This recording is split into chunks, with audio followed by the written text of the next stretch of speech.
ঘাস গজানো হয় এবং বিভিন্ন গরু বাছুর মহিষ এগুলো খেয়ে থাকে। এগুলো কিন্তু চাষ হয়, এটা লাগানো হয় বিশেষ করে গরু বাছুর জন্য। এবং পাশে কিন্তু ধান গাছও রয়েছে এবং দেখা যাচ্ছে যে আমাদের এই টাওয়ারের নিচে কিন্তু ধান হয়েছে, কোনো কিন্তু অসুবিধা হয়নি এবং প্রচুর তার ফলন হয়েছে, কোনো প্রবলেম কিন্তু হয়নি। আরও দেখে দিচ্ছি যে বিভিন্ন জায়গায় কী কী ধরনের চাষ হয় সেটা তোমাদের দেখানো হচ্ছে। বিভিন্ন ধরনের চাষ আমাদের এখানে হয়ে থাকে এবং এই যে আমাদের এই ঘাস, তো ঘাস খুব লম্বা লম্বা আছে, এই ঘাসগুলো কিন্তু আমরা কেটে নিয়ে যেতে পারি এবং এই ঘাস কাটার পর কিন্তু আবার এই ঘাসগুলো গজিয়ে ওঠে।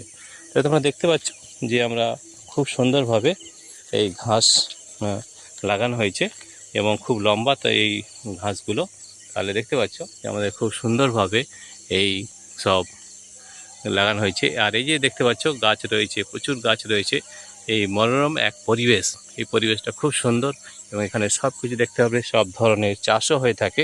যেমন ধরো আমাদের ঘাস লাগানো হয়, আবার এখানে ধান লাগানো হয় এবং শুধু তাই নয়, আমাদের আবার তিল লাগানো হয়েছে। তাহলে দেখাচ্ছি তোমাদের তিল কীভাবে লাগানো হয়েছে সেটাও তোমরা দেখতে পারবে, ঠিক আছে? তাহলে আমাদের দেখো তিল লাগানো হয়েছে সেটাও তোমরা দেখতে পারবে। তোমাদের আবার দেখিয়ে দিচ্ছি যে কোথায় তিল লাগানো হয়েছে এবং তিলটাও কিন্তু অনেক জায়গা জুড়ে লাগানো হয়েছে, তোমরা কিন্তু দেখতে পারবে, ঠিক আছে? এই যে ধান দেখতে পাচ্ছ, প্রচুর ধান রয়েছে এবং তার সঙ্গে তিল লাগানো হয়েছে, তার সঙ্গে ঘাস লাগানো হয়েছে। এগুলো একসঙ্গে আমাদের সব যতগুলো জায়গা রয়েছে সেগুলো কিন্তু দেখতে পারবে এবং এই ধান কিন্তু খুব ভালো কোয়ালিটির হয়েছে, খুব ভালো ফলন হয়েছে। যদিও এটা আমাদের টাওয়ারের নিচে লাগানো হয়েছে, তাও কিন্তু খুব সুন্দর কিন্তু ধানের ফলন হয়েছে, কোনো কিন্তু অসুবিধা হয়নি।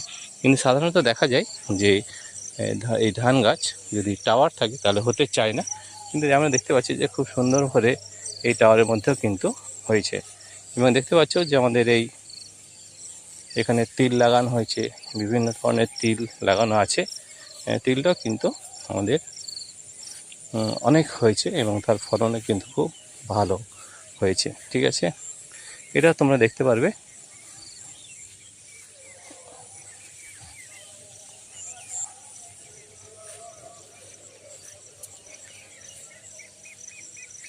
এইটা আমাদের লাল তিল, এই প্রচুর কিন্তু আমাদের তিল লাগানো হয়েছে, দেখতে পাচ্ছ এই যেগুলো হচ্ছে তিল এক এক ধরনের।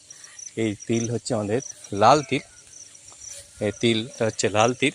দেখতে পাচ্ছি এই তিল গাছ দেখতে পাচ্ছ এবং প্রচুর তিল হয়েছে এবং এখন একটা ফুল দেখতে পাচ্ছ, আমরা সামনে থেকে দেখানোর চেষ্টা করছি।